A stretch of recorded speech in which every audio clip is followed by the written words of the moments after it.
Thank you. I think काफ़ी अच्छी चर्चाएं हुई हैं. I think we have spoken about inequality, we have spoken about कैसे हमारे यूनिवर्सिटी में विजिबल इनविजिबल बैरियर्स हैं फर्स्ट जनरेशन लर्नर्स के लिए, सोशल मोबिलिटी के लिए और अपनी एस्पिरेशंस को अचीव करने के लिए.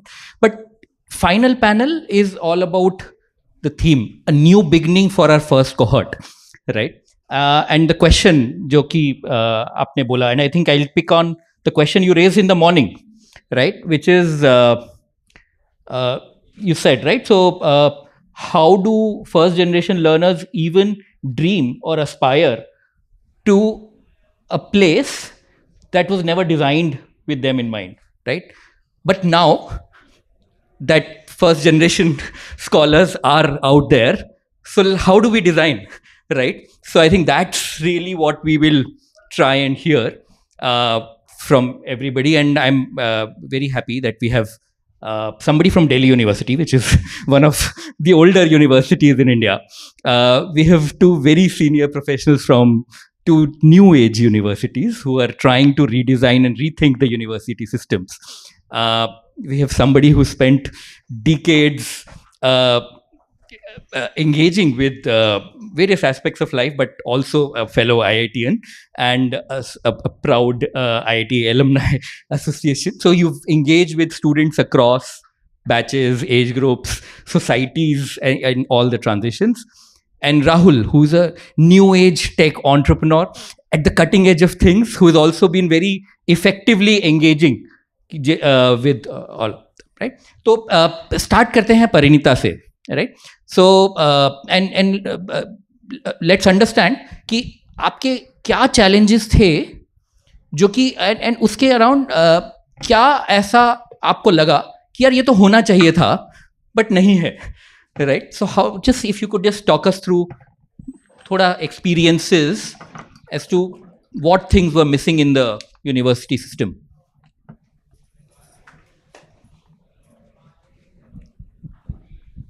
Hello everyone, my name is Parinita. I am pursuing BSc Life Sciences from Hansraj College, University of Delhi. I am in my third year. So starting में मैं अपने background के बारे में बताती हूँ. मैं एक उडुपी कर्नाटक से आती हूँ. Like मेरे मम्मी single parent हैं and कर्नाटक से दिल्ली पढ़ने आना like बहुत difficult काम है. मम्मी को convince करना, parents को convince करना. सो मुझे लाइक जब स्टार्टिंग में आई थी यूनिवर्सिटी में बहुत सारे प्रॉब्लम्स थे. मेरे एक्सपेक्टेशन से लाइक वैसे एक्सपेक्टेशंस नहीं थे जैसे मैं सोच रही थी यूनिवर्सिटी के बारे में. मेनली मैं बताना चाहूँगी लाइक स्टार्टिंग में ऐसे मैं फर्स्ट जनरेशन लर्नर हूँ, तो मम्मी को कन्विंस करना एक बहुत मुश्किल काम है. एंड उस मुश्किल काम में कभी यूनिवर्सिटी आपकी साथ नहीं थी. लाइक सब कुछ मैनेज करना बहुत एक डिफ़िकल्ट काम होता है जो लाइक करता ने वो गैप को बिल्ड करने के लिए हेल्प किया. एंड स्कूलिंग सिस्टम में लाइक 11th-12th में आपके पास नॉलेज नहीं होती है कोर्स के बारे में. वहाँ पे फोकस किया जाता है नीट पे, 12th बोर्ड परसेंटेज पे एंड जेई पे. उसके अलावा लाइफ साइंसेज जैसे कोर्स, लिबरल आर्ट्स, इन सब के बारे में कोई आइडिया नहीं है. And the third thing, university में आई लाइक मेरे को साइंस बहुत पसंद है एंड मैं बायो के रिलेटेड लाइक मेरे को रिसर्च करना है ऐसे सोच के आई थी. बट प्रॉब्लम क्या है कि रिसर्च लैब के लिए एक्सेस नहीं मिलती है, उसके लिए परमिशन मांगना पड़ता है, वो भी बहुत डिफ़िकल्ट हो जाता है. एंड प्रोफेसर्स क्या करते हैं लाइक जो सिलेबस है उसके हिसाब से चलते हैं. सो उसके अराउंड लाइक इंडस्ट्री के साथ हमें एक्सपोजर नहीं मिलती है. अगर मैं लाइफ साइंस कर रही हूँ तो मैं रिसर्च फोकस ज़्यादा करना चाहूँगी rather than the theory based one.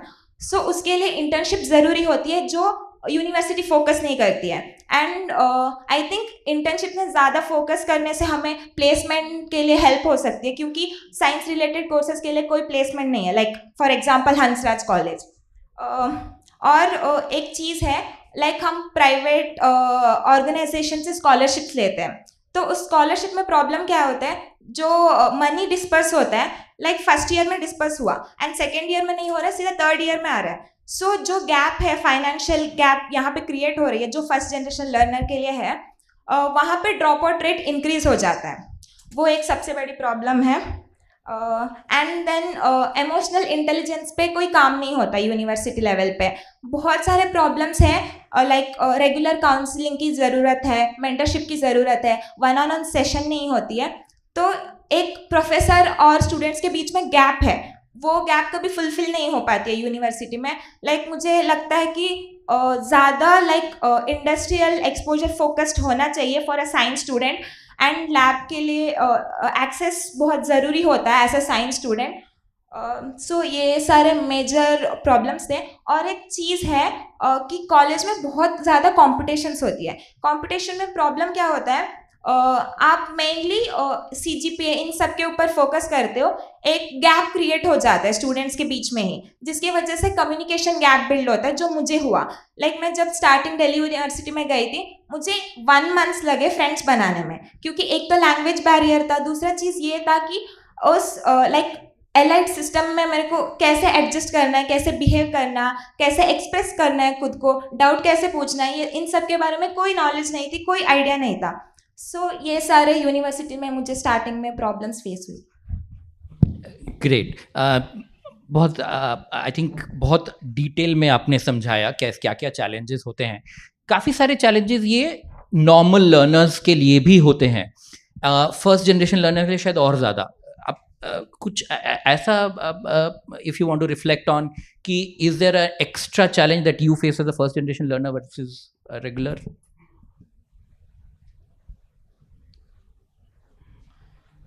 Like वही लैंग्वेज बैरियर था. जब स्टार्टिंग यूनिवर्सिटी में गई, कैसे बिहेव करना है, इन सब के बारे में कोई आइडिया नहीं है, एंड विदाउट मेंटरशिप ये सब हैंडल करना बहुत मुश्किल था. एंड खुद से सब कुछ मैनेज करना विदाउट लाइक मैं कभी उडुपी से बाहर ही नहीं गई हूँ, एंड मैं खुद से अकेले दिल्ली आई थी. सो दिल्ली आके मैं खुद से मेट्रो में मैंने ट्रैवल किया एंड कॉलेज गई, एंड लाइक सारा चीज़ हैंडल करना, ये सब लाइक उतना कॉन्फिडेंस नहीं था. लाइक जैसे मैं अभी बोल पा रही हूँ ना, तब मेरे मुंह से एक शब्द तक नहीं निकलते थे, एंड मेरा हिंदी भी बहुत खराब था. एंड अभी लाइक बहुत टाइम हो गया तो इम्प्रूव हुआ है, बट ये सब चीज़ें मेरे को बहुत ज़्यादा फेस करनी पड़ी. इसकी वजह से ना मैं कभी एक्सप्रेस नहीं कर पाती थी, तो एक गैप, बहुत ज़्यादा गैप क्रिएट हो गया था स्टार्टिंग में. बट जैसे जैसे टाइम पास हुआ मैं एडजस्ट करते गई, एंड CGPA सब इंक्रीज होता गया ऐसे. Yeah, and I must say, Parinita is topper of her class.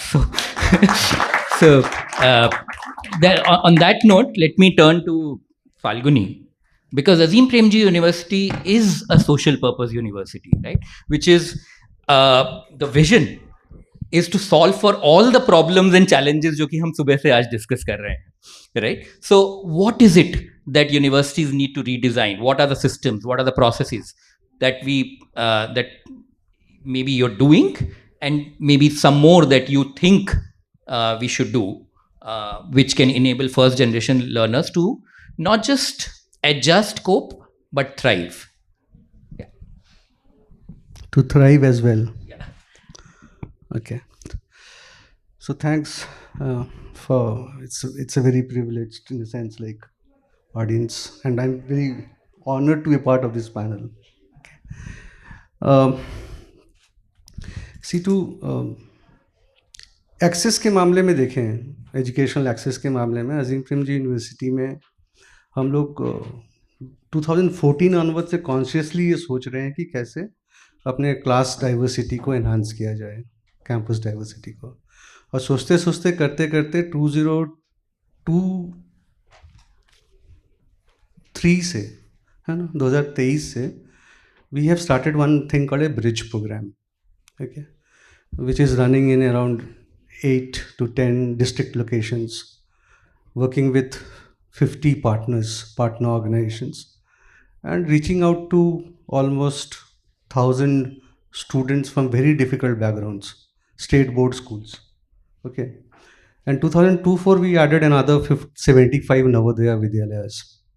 So जिसमें से 55 में तो मैं खुद गया हूँ. पिछले साल मेरा पूरा जीवन ट्रैवल में बीत रहा है. हर महीने में 2 हफ्ते से 3 हफ्ते ट्रैवल ही कर रहा हूँ, है ना, और पहुँच भी रहा हूँ, दस्तक दे रहा हूँ, लोगों को ढूंढ भी रहा हूँ. और फिर उसमें हमने बाकी चीज़ों की भी अड़चनें देखी थी कि एंट्रेंस टेस्ट की समस्या, रखना है नहीं रखना है, करना है, पास करवाना है, पार्थ ने उसको बताया था।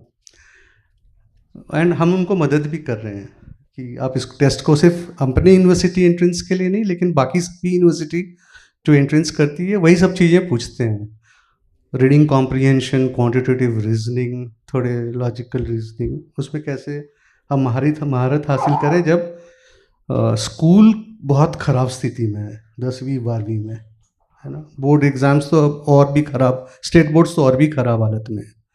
अगर आप स्टेट बोर्ड के रिजल्ट्स देखें, मार्कशीट कुछ और कहे, कॉम्पिटेंस कुछ और होती है, राइट। तो उसको भी हम लोग प्रेप करने के लिए, तो ये तो एक्सेस का मामला था, थोड़ा हम लोग कोशिश कर रहे हैं। लेकिन स्केल में देखें तो अगर हम अपने 4 कैंपस को लेके, बेंगलोर, भोपाल, रांची एंड अपकमिंग गुवाहाटी, क्योंकि अगर हम 30,000 स्टूडेंट्स की भी बात कर रहे हैं तो भी, और 70 to 75% स्टूडेंट्स इसमें फुल स्कॉलरशिप्स या पार्शियल स्कॉलरशिप्स में पढ़ रहे हैं, फुल फिनेंशियल एड में 35-40% पढ़ रहे हैं, तो भी देखें तो ये स्केल से भी ये एड्रेस नहीं होने वाला, क्योंकि 4.5 करोड़ बच्चे पढ़ रहे हैं 15 से 25 साल के एज ग्रुप में, और हम अभी GER उसका जो है 30% है, हम उसको इंक्रीज़ करके और बढ़ाना चाहते हैं। तो धीरे धीरे हम लोग इसको सिस्टमेटिकली करने की सॉल्व कर रहे हैं। लेकिन फिर बात इस पे भी आ सकती है कि अगर ये एक्सेस की बात है, स्केल की बात है, और साथ ही साथ अपॉर्चुनिटीज़ की बात है कि ऐसे कौन सी चीज़ें जो हम लोग उनको बिल्ड करें कि ताकि वो लाइफ रेडी हो सकें, जॉब रेडी हो सकें, समाज के लिए एक एफिशिएंट, एम्पैथेटिक, जो भी चीज़ें हम लोग कह रहे हैं, कंपैशनेट, एथिकल व्यक्ति बने, क्योंकि बहुत ज़रूरत है जमहूरियत को या डेमोक्रेसी को ये सब होने के लिए, to think critically, to write the right question. तो बहुत सारी कोशिश, कॉन्शियस एफर्ट की जा रही है। जब आप इस सवाल को अगर पूछेंगे तो शायद मैं वापस आऊँगा कि एज एन यूनिवर्सिटी हम लोग और क्या कर रहे हैं, जिसमें एक बात हम लोग करने जा रहे हैं सिस्टमेटिकली कि हम एक इंक्यूबेशन सपोर्ट शुरू कर रहे हैं, okay, not only for our own alumni, तो ये जुलाई तक लॉन्च हो जाएगा, बट ऑल इंडिया जितने भी इंस्टीट्यूशंस हैं उनके साथ पार्टिसिपेट करके to start giving a seeding grant कि वो अपने ऑर्गेनाइजेशंस बनाएं, ठीक है। तो उसके बारे में मैं थोड़ी और बात कर सकता हूँ अगर आप वापस आता हूँ तो। ओके, बहुत कुछ कर रही है Azim Premji university, and I think मेरे ख्याल से I think among the new age university सबसे ज़्यादा representation of first generation learners शायद अजीम प्रेमजी यूनिवर्सिटी में आई थिंक कॉन्शियसली आप कोशिश करते हैं through your admission process and all of that, right. And तो यहाँ पे मैं बट यूनिवर्सिटी में एडमिशन करना और उसके बाद उनका करना, उनको रेडी करना, उनको थ्राइव करना, so that they feel confident to the world that they are entering, उसकी दिशा में भी आपने बताया, जैसे आपने इंक्यूबेशन का बताया, और आपके कुछ प्लान्स अगर शेयर करें। दो तीन चीज़ें ऐड करना चाहूँगा, क्योंकि मुझे लगता है कि ये इसलिए भी हो पाता है क्योंकि अजीम प्रेमजी के चलते हो पाता है, व्यक्ति के चलते हो पाता है, बहुत क्रेडिट जाता है उनको। मतलब मैं तो 22 साल से काम कर रहा हूँ, पार्थ वहाँ बैठा है तो वो मुझे हायर करने आया था बहुत साल पहले, अजीम प्रेमजी फाउंडेशन में थे, है ना। तो हम लोग, मैं उठ के ही उसके पास गया जैसे ही मैं घुसा इस कमरे में। मैं दिल्ली यूनिवर्सिटी में मैं कॉर्पोरेट त्याग करके वापस पढ़ने गया था, 4-5 साल काम करके अपने को तैयार कर रहा था कि शिक्षा में काम करना है, और पार्ट भी शायद उस समय पढ़ के आया था, है ना। तो अजीम प्रेमजी फाउंडेशन स्टार्ट हुई थी तब मैं आया था, तो मैं बहुत सालों से काम कर रहा हूँ। तो उसमें जो हम लोग कर रहे हैं चीज़ें, तो देखिए अजीम प्रेमजी फिलैंथ्रोपी कुछ 1700-1800 ऑर्गेनाइजेशंस को फंड करती है, राइट।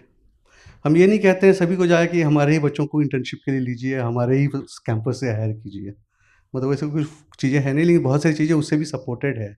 एक पार्टनर नेटवर्क है जिनके साथ स्टूडेंट्स जो अलग अलग गांव देहातों से आ रहे हैं, वो वापस जाके वहाँ पे सीख रहे हैं कि काम कैसे होता है। जैसे मोस्ट फ्रिक्वेंटली अभी सेमेस्टर ब्रेक हुआ है, ठीक है, तो फील्ड प्रैक्टिस कंपोनेंट बहुत सारे पार्टनर ऑर्गेनाइजेशन फैसिलिटेटेड हैं, ठीक है। उसके जो एजुकेशन का, डेवलपमेंट का, पब्लिक हेल्थ का, early childhood care and education का, क्लाइमेट चेंज का, ये हमारे पीजी कोर्सेस हैं जो कि सिर्फ सोशल सेक्टर में प्रोफेशनल्स बनाने के लिए हैं, और लार्जली ये सारे कोर्सेज जो हैं वो फील्ड में सिचुएटेड हैं, फील्ड की ज़रूरतों के अनुसार हैं। तो जितने भी प्लेसमेंट्स होते हैं या जितने भी इंटर्नशिप्स होती हैं वो सब उस तरीके से होते हैं, उसमें बहुत कॉन्शियस थॉट प्रोसेस की जाती है।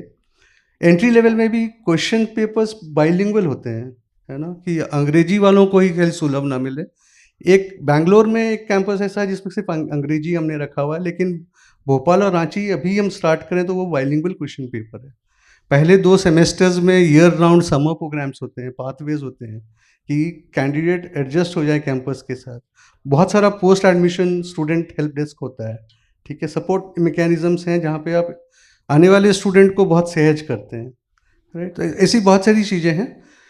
आखिरी पीस जो है इंक्यूबेशन की है, वो हम लोग कोशिश कर रहे हैं। जैसा भी मैं पिछले 4 महीनों में कुछ 150 एलमनाई से मिला, बहुत सारे सोशल एंटरप्राइज के साथ, वो बहुत अपने सोशल स्टार्टअप्स या सोशल सेक्टर ऑर्गेनाइजेशंस बना रहे हैं, ठीक है। इसमें बहुत सारे लोग लगे हुए हैं, हमारे फिलांथ्रोपी के यूनिवर्सिटी के बहुत लोग लगे हुए हैं कि कैसे वो अच्छे ऑर्गेनाइजेशंस बनाएं। यूँ देखा जाए तो किसी एक साथी एलमनाई ने मुझे कहा था लखनऊ में कि कुछ 495 लोगों के लिए एक एनजीओ है, इतनी डेंसिटी है, लेकिन कितने अच्छे एथिकल ऑर्गेनाइजेशन हैं, शायद हाथ से 10% होंगे ऑफ जो बहुत सही काम कर रहे हैं। तो कोशिश ये भी हो रही है कि कैसे हम लोग, आप ये बात साथ सवाल इसको पूछेंगे भी, ये सेशन इसलिए भी है कि कल क्या होगा फ्यूचर लीडरशिप। तो हम लोग कोशिश कर रहे हैं कि people with natural calling, right intent और जिस तरह के काम में हम लोग लगे हुए हैं उसमें अच्छे ऑर्गेनाइजेशंस वो बना पाएँ। फॉर एग्जांपल बस्तर से बाजार तक एक ऑर्गेनाइजेशन बन के आया है, मिट्टी कैफ़े है जो बना है, आप एयरपोर्ट के बाहर भी देखते होंगे। ऐसे बहुत सारे एग्जांपल्स हैं।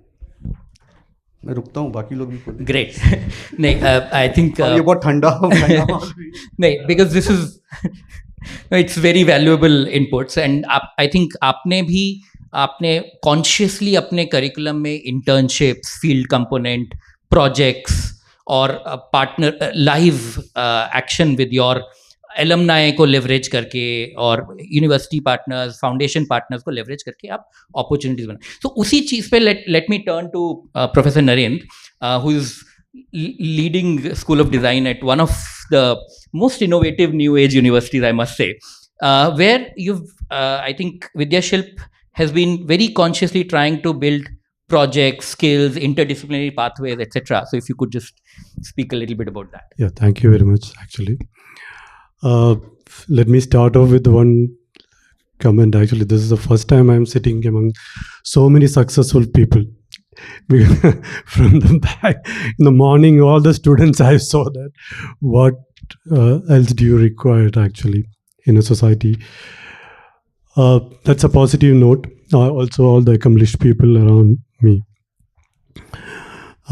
and I was listening all the day, and I think we have covered almost every aspect of education and institution building and problems of it. But yet I'll just briefly talk about our university. Vidyashilp University is a new university, 4-year-old university, came out of a group. It's a 40-year-old education group.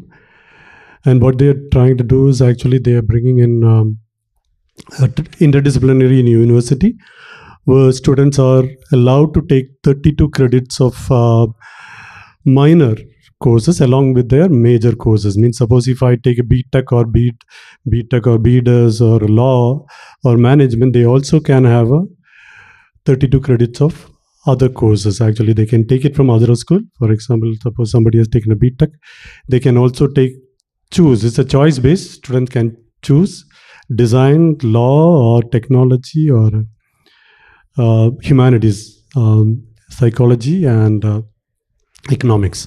That way, what is actually, it's a multi-skilled, not only interdisciplinary, it is also multi-skilling process. And it is humanities university, largely. That's it about it. Actually, the students graduate will be prepared with many skill sets. But what do we do actually? See, these are one of the, I would like to take a little detour actually. We have been talking about discriminations and marginalizations and all. Every classrooms historically has been a citadel of marginalization and discrimination at many levels. It can be gender, it can be economic, class, caste, or even education, knowledge system, even grading system is based on that. Best student, worst student. If you get a 14 and 35, student will fail, 36, student will pass. So this is based on a particular notions of thing. That is depend on the society sitting outside.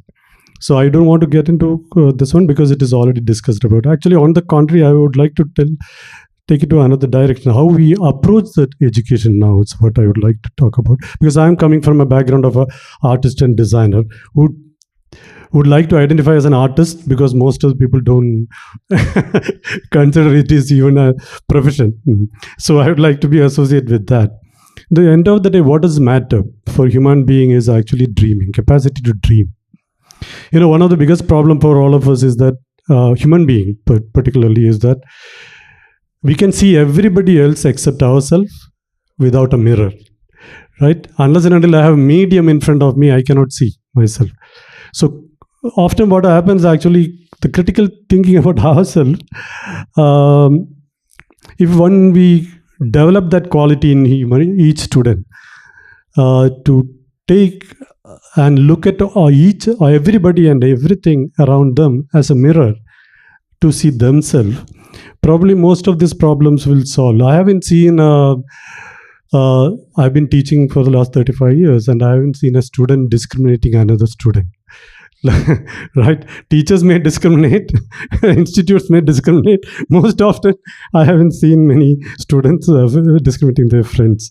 It's not the case. Students are end of the day students. So how do we make them dream?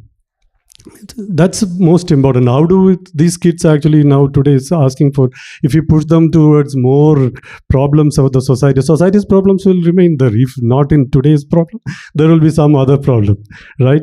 That's why we have a capacity to solve the problem. We know how to build the tools. We know how to make the tools, technique, methods. That's what we do often. We find new methodologies, new propositions, new organizations, new institutions, new faculty.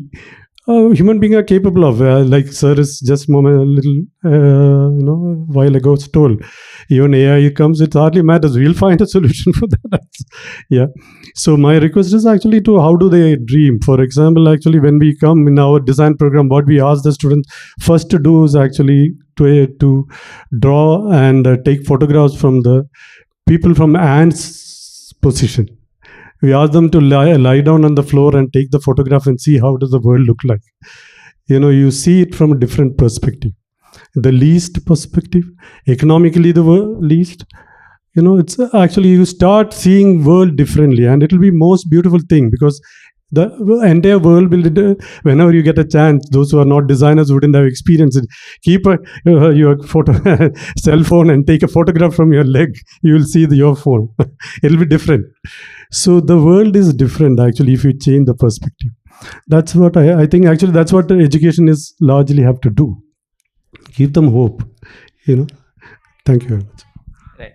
So the power and the capacity to dream, and I'll turn to Rahul, who's actually a weaver of dreams. He's running a very successful climate tech enterprise and has been actively engaging interns from, across colleges and universities in India. So how do we give students the power to dream? And are the dreams different? Because you've also followed different dreams in the past and the present. So if you could just reflect on that.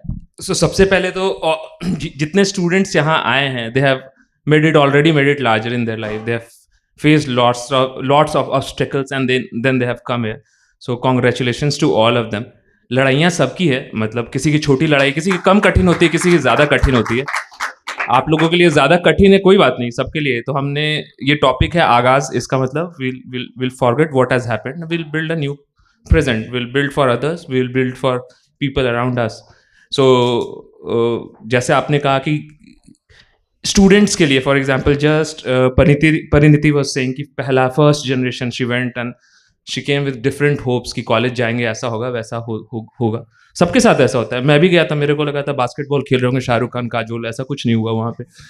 It was boring mechanical, like वहाँ पर labs होते थे, workshops होते थे और लकड़ियाँ घिसना पड़ता था. एंड वहाँ पर लोहे को पिघलाना पड़ता था. 20 साल बाद 25 साल बाद मेरे को लगता है कि वो इतना अच्छा फेज था which probably I could not do. So उस समय मैं कॉलेज को बहुत क्रिब मारता था, यार हम इंजीनियर हैं, हमसे बोल रहे हैं पंखा सही करवाना है, लोहा पीटना है, किस तरह की बातें कर रहे हैं. आई रियली, अभी अगर मैं पीछे पलट के देखता हूँ, I don't have any of these skills. And these like US, Germany, जब आप यहाँ जाते हैं वहाँ के लड़के ये करते हैं. And that's why they are able to build best cars, that's why they are able to build best machines. So जो चीज़ मैं नहीं कर पाया, दैट इज़ वॉट मेरा एक और partner Aditya is also there, he is also there, and Raag. So we all are trying to do कि अगर नए लोगों को लाएं और उनको इंटर्नशिप देकर ये बता पाए कि कॉलेज में जो सीनियर्स तुमको बोल देते हैं कि भाई ये 4 साल कुछ मत करो, नौकरी आराम से लग जाएगी, सबसे गलत फहमी वो देते हैं. 4 साल रगड़ के काम करो, जो भी मिलता है करो. जो अगर थिएटर करना है थिएटर रगड़ के करो, अगर इंजीनियरिंग करना है वो करो, and you will certainly like. ये पूरा का पूरा कंपाउंड इंटरेस्ट रहता है विच यू एंजॉय. इंजीनियरिंग जो भी स्किलिंग होता है वैसा होता है. In terms of internship I see the other side. बहुत बार ऐसा होता है, मैं कॉलेजेस में बच्चों को बोलता हूँ कि ठीक है आ जाओ इंटर्नशिप करते हैं, but will not give your desk job. 100 से सीधे 25 पर लोग आ जाते हैं. उसके बाद हम बोलते हैं कि स्टाइपेंड हम लोग तब देंगे अगर तुम्हारा कुछ कम आउटपुट आएगा. वो 5 पर आ जाते हैं. बट वो जो 5 आते हैं they are extremely very very good folks. Like कर्ता के साथ हमें इंगेज किया है, and the kids who have done internship with us, they were marvellous students. बहुत अच्छा कम्युनिकेशन, बहुत अच्छा एनालिटिकल स्किल्स. और हमने ऐसा ही बार रखा, उनके लिए भी सेम बार रखा, IIT के लिए भी सेम बार रखा, NIT के लिए भी सेम. और this has work. So I think कि मतलब गोइंग फॉरवर्ड अगर बच्चों के अंदर ये रहना चाहिए कि यार फिजिक्स में अगर आपको कहीं पहुंचना होता है तो 2 चीज़ें होती हैं. एक तो मुझे ये अंदाजा हो कि मैं कहाँ हूँ और मैं कहाँ जाना चाहता हूँ. सो अगर पता है कि यार मेरा फॉर सम रीज़न मैं उस जगह नहीं हूँ जहाँ पर कोई और है, बट मुझे पता है कि यहाँ जाना है, ये दोनों रियलिटी पता रहेगी तो एफर्ट तो पता रहेगा ना. वो सबको पता रहना चाहिए. और आप लोग तो सब अच्छा करके आए हैं, मतलब आप लोग तो probably all the kids sitting here, you should set examples. आप लोग को देख कर लोगों को लगना चाहिए कि हमारे घर के बगल हमारे रिलेटिव्स भी ऐसा क्यों नहीं कर पाएंगे. सो मतलब बिल्कुल बिल्कुल आगे कीजिए आप लोग. I'll just probe you a little bit more. तो ये तो ड्रीम हुआ, and you're basically saying कि यूनिवर्सिटी में the student should be grounded, and hopefully this university system makes them grounded and focused on hard work, whatever that is, right? Second thing that I think you just briefly touched upon, right? कि we are also entering an era of transitions, right? So you need adaptation, resilience, right? वो कैसे build करें? And how can university systems build that? So I can crib about universities also. मतलब वो हमारे सब पर solutions. हाँ, हम लोग उस पर नहीं जाएंगे, because universities से ज़्यादा ज़रूरी है कि बच्चों के सबसे पहले तो सोशल मीडिया जितना कम कर सके बच्चे. मतलब अभी आप कह रहे हो कि यार मेरे को बहुत दिक्कत है, एंड सडनली यू सी कि बच्चे बैठ के टिकटॉक देख रहे हैं, दिन भर उसमें बर्बाद कर रहे हैं. वो क्या बच्चे नहीं, वो सारे लोग. मतलब I gifted smartphone to my father, he said कि यार नहीं क्या करेंगे.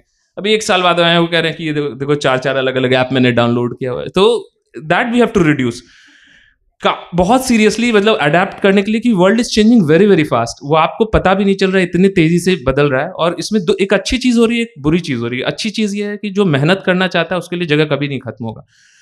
अडेप्ट यही करना है कि यार जो आ रहा है मेरे को सॉल्व करना है. People are looking for problem solvers, they are not looking for AI heroes, they are not looking for IITians, they are not looking for AIIMS, they are looking for people who can come and solve. यार मेरा एक problem है, कोई आकर solve कर देगा, जो solve कर देगा इट इज़ फाइन.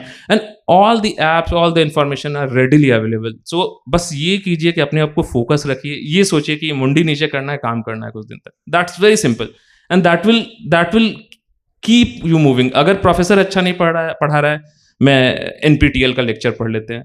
अगर NPTEL में नहीं अच्छा लेक्चर है, MIT का लेक्चर पढ़, सारा फ्री है, सब कुछ फ्री है, उतना ही फ्री है जितना यूट्यूब पर शाहरुख खान का गाना है. अब बस आपको चूज करना है कि मेरे को ये रास्ते पे जाना है. 2 साल तक, 3 साल तक रास्ता खुद ही बन जाएगा. मेडिटेशन है ये कि आपने 4 बार किया, फिर आपको सीधे रास्ता दिखेगा कि ये मेरे को करना है. Wonderful. So you want. So wonderful. So basically, what we are saying is that attitude, resilience is something that we have to build. And उसमें एक बारी once you have entered these spaces, right? You only have to look forward, right? You cannot just hark back on the future. But and I think I also found that note very empowering. You're basically saying कि पहले privileges बहुत solidified थी, है ना? Access IIT में जाएंगे तो एक अलग क्वालिफिकेशन मिलेगी, एक अलग डिग्री मिलेगी. अभी तो हम न्यू एज यूनिवर्सिटीज वैसे भी एफर्ट मार रही हैं. ऑनलाइन इतना सब कुछ कंटेंट अवेलेबल है. It's the right attitude, right?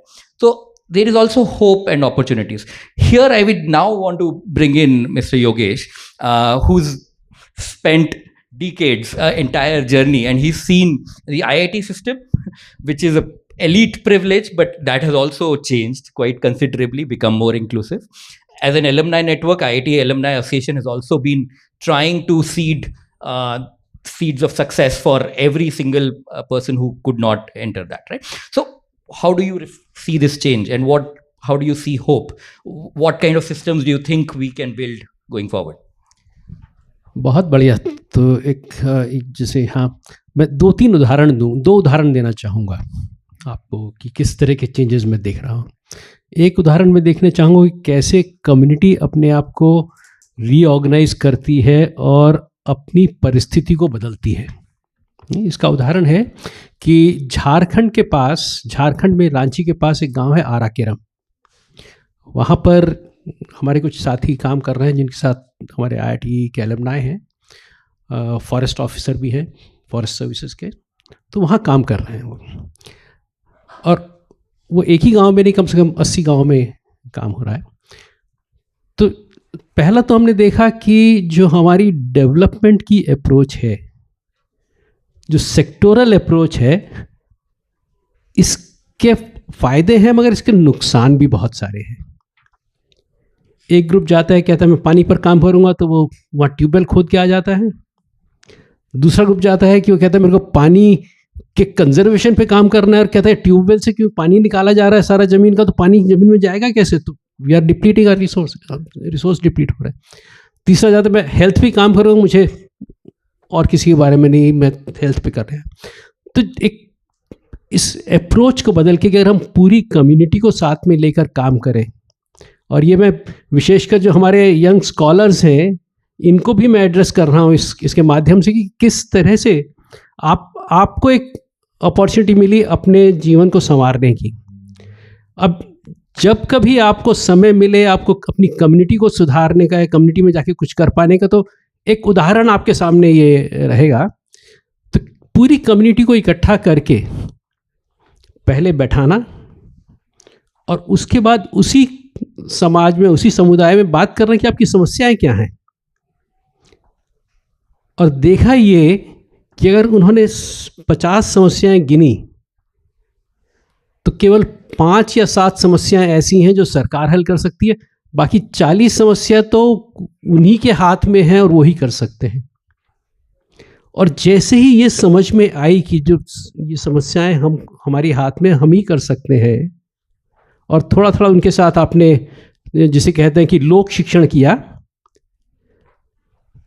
3 साल के अंदर उन कम्युनिटीज़ की, उन समुदायों की शक्ल बदल गई. आराकेरम का जो स्कूल है, जैसे बताया था झारखंड के स्कूल हैं, एक टीचर है, बहुत ही जिसे कहते हैं खस्ता हालत में स्कूल है. सभी लोग अपने बच्चे को प्राइवेट स्कूल में भेजना चाहते हैं कि वहाँ पे अंग्रेजी पढ़ेगा, प्राइवेट स्कूल में पढ़ेगा. यहाँ इस कम्युनिटी ने डिसाइड किया कि जब बैठ के हिसाब लगाया कि हमारा बच्चा जब प्राइवेट स्कूल में जाता है पढ़ने, उसके बाद उसकी हमको ट्यूशन लगानी पड़ती है, उस ट्यूशन के लिए हमको 100 रुपये, 200 रुपये, 250 रुपये देने पड़ते हैं. अगर हम इसी 250 रुपये को इकट्ठा कर लें या 200 रुपये को इकट्ठा कर लें, हम तो अपना टीचर रख लेंगे. और वाकई वही हुआ. उस गांव के लोगों ने, आराकेरम के, अपना जो ट्यूशन के लिए पैसा देते थे उसको इकट्ठा किया. एक B.Ed कॉलेज से एक ब्राइट स्टूडेंट, टॉपर, उसको वहाँ पर टीचर के लेकर आ गए. एक टीचर से 2 टीचर हुए. तीसरा, गांव में जो बच्चियाँ, बहुएं या जो भी थोड़ा पढ़ा लिखा था, उनको उनके साथ में एसोसिएट टीचर बना दिया. आज उस स्कूल की हालत ये है कि स्कूल में एडमिशन कराने के लिए लाइन लगती है, सरकारी स्कूल है जहाँ से लोग बच्चे छोड़ कर जा रहे थे। तो जहाँ पर समुदाय अगर इकट्ठा हो जाए और अपने आप को तय करने लगे कि हम अपनी समस्या खुद हल करेंगे, और उस साथ अगर कुछ और लोग जुड़ जाएं जो थोड़ा सा लोक शिक्षण कर सके, जो थोड़ी सी उनकी ज़्यादा समझ हो चीज़ों को देखने की, समझने की और आसपास साधनों से कनेक्ट करने की, तो एक बहुत बड़ा बदलाव हो सकता है। और ये संदेश मैं इन सब यंग स्कॉलर्स को देना चाहता हूँ, आज नहीं, आज से 10 साल बाद, 15 साल बाद जब आप देखें अब मैं अपनी कम्युनिटी के लिए कुछ करना चाहता हूँ तो किस तरह से आप कर सकते हैं। दूसरा उदाहरण मैं देना चाहूँगा हायर एजुकेशन से। हायर एजुकेशन में हमने एक प्रयोग किया आज से करीब 15-16 साल पहले, 2010 के लगभग शुरू किया था ये, जिसका नाम है school of inspired leadership, soil. ये एक बिजनेस स्कूल है, MBA इक्विवेलेंट। हम 15 साल पहले जब शुरू किया था इसको, तो उससे पहले अनिल सचदेव जो इसके फाउंडर हैं, केवल नोरिया जी, नितिन नोरिया जी फादर, वो इसके को फाउंडर हैं, वो हमारे चेयरमैन रहे बहुत समय तक। तो हमारा मन में 2-3 भावनाएं थीं। एक तो ये है कि जितने भी बिजनेस स्कूल या इंस्टीट्यूशंस ऑफ हायर लर्निंग हैं, ये हम सबको सिखा रहे हैं कि how do we generate means for our living? Can we teach the meaning of life while we all teach this means of living mechanism? तो इस मोटो से शुरू किया कि we want to develop leaders with character, competence and enthusiasm. तो जो आप business education है वो तो क्यूरिकुलम है ही, मार्केटिंग है, मैनेजमेंट है, HR मैनेजमेंट, मगर इसके अलावा हम और क्या कर सकते हैं कि उनके मानवीय गुणों को हम लोग थोड़ा शार्पन कर सकें। ये एक दूसरा उदाहरण है हायर एजुकेशन में। और जब ये स्कूल शुरू किया था, उसके शुरू करने के 4-5 साल बाद CII ने एक जिसे कहते हैं कि मोस्ट इनोवेटिव इंस्टीट्यूशंस के लिए एक कॉन्टेस्ट किया था, और मुश्किल से 4-5 साल हुए स्कूल को शुरू हुए, मगर ये school, Tata steel, they became the most innovative organizations because the course was very very differently designed. और एक जो सबसे अहम चीज़ इस कोर्स की रही, वो रही कि if you want to be a good leader, अगर आपको अच्छा लीडर बनना है तो सबसे पहले आपको खुद को लीड करना आना चाहिए। Wonderful. What an excellent note to let me go back to Parinita, because the session was titled From First Generation Learners to Future Leaders, and you basically taught 2 examples, right? So community को own करके let be the change, and if you own the change. So now that you're stepping into the world, can you reflect, suppose आप अपनी university के vice chancellor होते, how would you, what kind of a university would you build? How would you? जैसे अभी हमने panel में discuss किया, sir ने एक पॉइंट बताई कि बच्चे सोशल मीडिया बहुत ज़्यादा यूज़ करते हैं।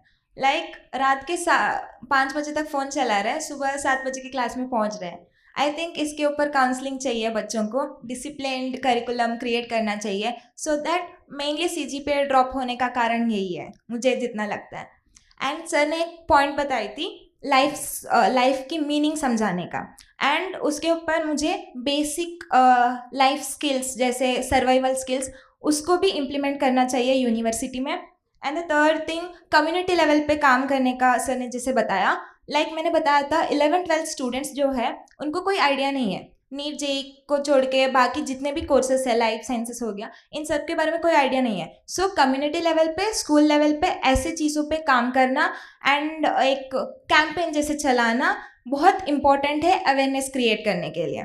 एंड द थर्ड थिंग, ये ज़्यादा लोग रिलेट नहीं कर पाएंगे, बट दिल्ली यूनिवर्सिटी में बहुत ज़्यादा प्रेसिडेंशियल इलेक्शंस का प्रॉब्लम है। आई थिंक इस पे काम करना चाहिए, बिकॉज बहुत सारे क्लासेस हमारी मिस होती है इसके रिगार्डिंग, बिकॉज बहुत ज़्यादा झगड़ा। मुझे लगता है इसमें ट्रांसपेरेंसी चाहिए, स्ट्रिक्ट रूल्स इम्प्लीमेंट करना चाहिए, एक्शंस लेना चाहिए। एंड द थर्ड थिंग, जैसे हम कर्ता में काम करते हैं, वर्कशॉप्स होती है हमारी, इंटर्नशिप्स होती है, यहाँ पे हम डिस्कस करते हैं साइंटिफिक टेम्परमेंट के ऊपर, और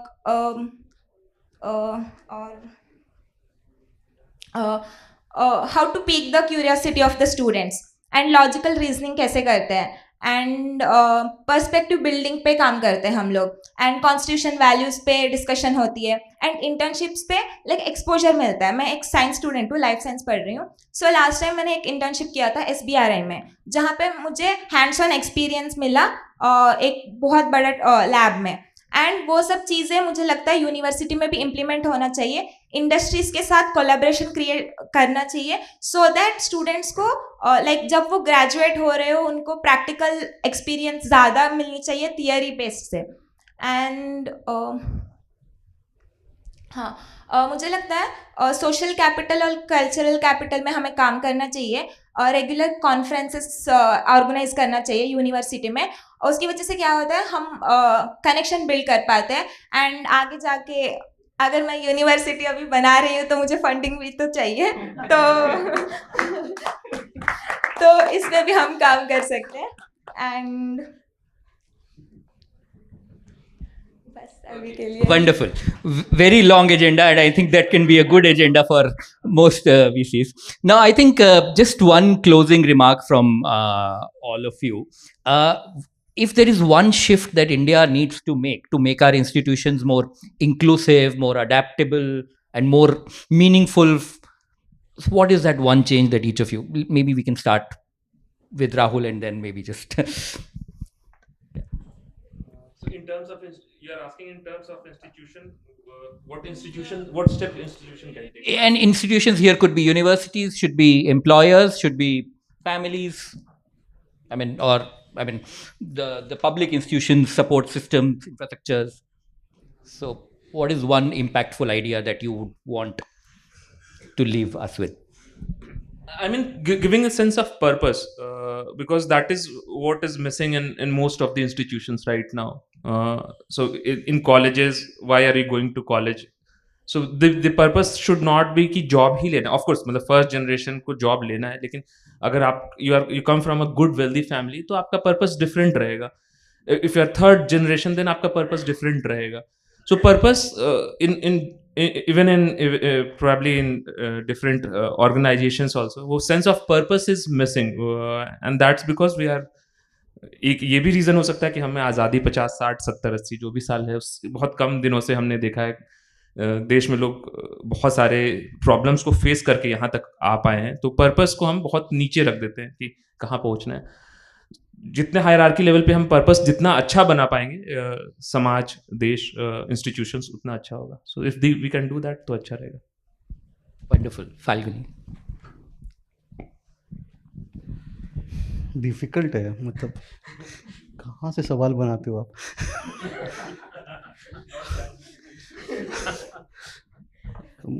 मुझे लगता है सुनना, मतलब उससे बहुत सारी क्लैरिटी आ जाती है. अगर आप सुन रहे हैं आगे वाला व्यक्ति क्या कह रहा है. मैंने अपने कैरियर में तो या अपने जीवन में ऐसे ही समझा है. अभी मैं 2 दिन पहले डिंडोरी से भी आगे एक पौंडी गांव में बैठा था, मतलब भोपाल से 600 किलोमीटर दूर, 25-30 लोगों के बीच. बाइगा कम्युनिटी है ये, और उनमें से सिर्फ एक ही ग्रेजुएट था, और उनमें से कोई और नहीं पढ़ पाया था, है ना. किसी की 9वीं में छूट गई थी पढ़ाई, किसी की 10वीं में. हमारे अनिल सदगोपाल जी प्रोफेसर होते थे CI में, तो वो कहते थे कि इनको तो निकाल दिया गया है, ये छोड़ के नहीं गए थे, हमने दे पुश्ड आउट. तो मुझे लगता है सुनना, to make it more inclusive. Wonderful. Naren. Thank you. Couple of things actually.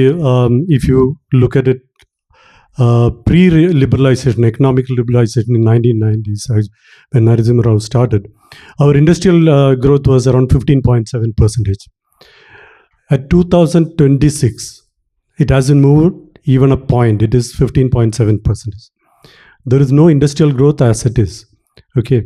Second thing is service sector, which was around 37 point in 1990. It has grown to 57.27%. That's why everybody has moved into service sector, IT sector.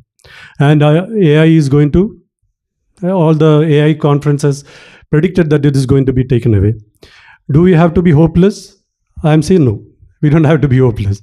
Okay, that's the first thing we have to take into consideration. These young boys and girls are coming out into job market. Employment has to be generated. We have to be clear about it. And whatever we are doing, unless and until we give that hope, nothing is going to work out. Okay. Second thing is actually most importantly why I didn't want to bring these factors into the picture, but that's where we all have to work. One more sector which is going to happen. Actually, we are reaching to a stage where climate systems are ruptured beyond any recovery. Climate is going out of hand. Economy is going on. Deglobalization is happening. All around, if you look at it, problem. So where do we do that? How do we relook at it? Actually, as a designer, until now our philosophy was problem solving. What do we solve now? There is nothing can be solved. Only thing is actually African philosophy says is actually Ubuntu. Actually, it's a collective. Yeah. You have to collectively reconcile. You have to teach. The future has to be reconciling, healing, helping them to grow, and give a scaffolding to their learning so that they can make life out of it. And you cannot let them go. After 4 years, they investing the prime life. When they go out with all the problems, actually already they are all fighting a lot of problem. We don't have to thrust more problem to them. On the contrary, give them actually more hope, more scope, more opportunity. That's the only way I am seeing. Otherwise, as it is, I don't want to. That's why I don't want you to discuss many of these issues anymore. Thank you. Wonderful. तो शिक्षा का उद्देश्य जो हम सब पढ़ाई लिखाई कर रहे हैं, शिक्षा इसका उद्देश्य ऑफ कोर्स एक तो है कि हम खुद को अपना संवारें. उससे ज़्यादा अच्छा है कि शिक्षा का उद्देश्य हो कि हम अच्छे इंसान बनाएं. अच्छे इंसान बनेंगे तो अच्छा समाज बनेगा. अच्छा समाज में अच्छा राष्ट्र बनेगा. बेहतर विश्व में हम जी पाएंगे. Wonderful. Right. So I think that's a good way to, and we heard a lot of things. It's very difficult to summarize, but I'll still attempt. So I think what the agenda for reform that we are talking about, help and maybe make purpose central to each of our journeys, build that listening skill, invest collectively in hope. Right, and hope for a collectively imagined future, right, and education at the center of it, right, and which basically is all that Parinita's agenda of reform was saying, right. How do we build, and if I were to summarize all of this into one idiom, I'm attempting maybe incorrect. So there's this very famous saying, right, it takes a village to raise a child, right, and I think what does the village and the child do, right? So because it's an extended family, right? Family where care is at the very center of it, right? Where some of these things come naturally to us. And this is precisely where exclusion happens or marginalization happens if we stop behaving like a family. So maybe if we build our education system or the broader institutions around us with care at the center, with all these purpose, listening skill, hope, collectively imagined future, hopefully we'll be able to solve for it. Thank you very much. Thank you very much.